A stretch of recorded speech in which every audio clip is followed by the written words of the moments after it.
హరిస్త్వామారాధ్య ప్రణతజనసౌభాగ్యజననీం పురానారీ భూత్వా పురరిపుమపి క్షోభమనయత్ స్మరోऽపి త్వాం నత్వా రతినయనలేహ్యేన వపుషా మునీనామప్యంతః ప్రభవతి హి మోహాయ మహతాం.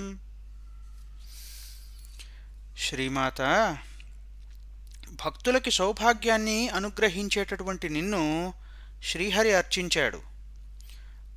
అర్చించి మోహిని రూపాన్ని ధరించి నీ దయచేత త్రిపురాలనే దహించినటువంటి పురారిని శివుణ్ణి కూడా మోహపరవశుణ్ణి చేశాడు. మన్మధుడు నీకు నమస్కరించడం చేతనే కదా రతీమనోహరమైనటువంటి దివ్య సుందరాకృతిని పొంది నియమశీలురైనటువంటి మునుల్ని వాళ్ళ సర్వజగాల్ని కూడా మోహాల్లో ముంచేస్తూ ఉంటాడు. నీ దయప్రభావం మాటలకు అందంది కదమ్మా. ఇది 5వ శ్లోకం అండి. ఇక 6వ శ్లోకం.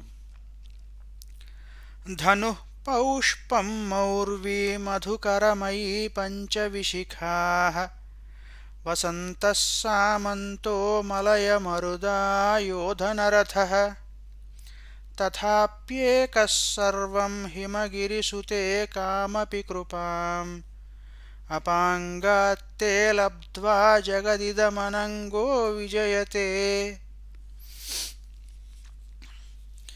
జగన్మాత, మన్మధుడి విల్ల సుకుమారమైన పుష్పాలతో తయారై ఉంటుంది. వింటినార చంచలమైనటువంటి తుమ్మెదలతో ఉంటుంది వరుసగా. వాని పుష్పబాణాల 5. వసంతుడు వాడికి అనుచర సామంతుడు. మలయమారుతమైన వాని యుద్ధరథం గొప్పగా ఉంటుంది.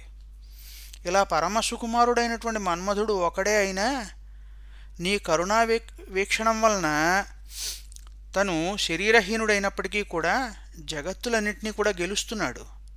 ఇది వాని ప్రభావమా తల్లి? హిమగిరి పుత్రిక, జాలి కలిగినటువంటి నీ కడగంటి చూపు కదా వాడికి అంత శక్తినిచ్చింది. అదమ్మా. జై శ్రీమాత.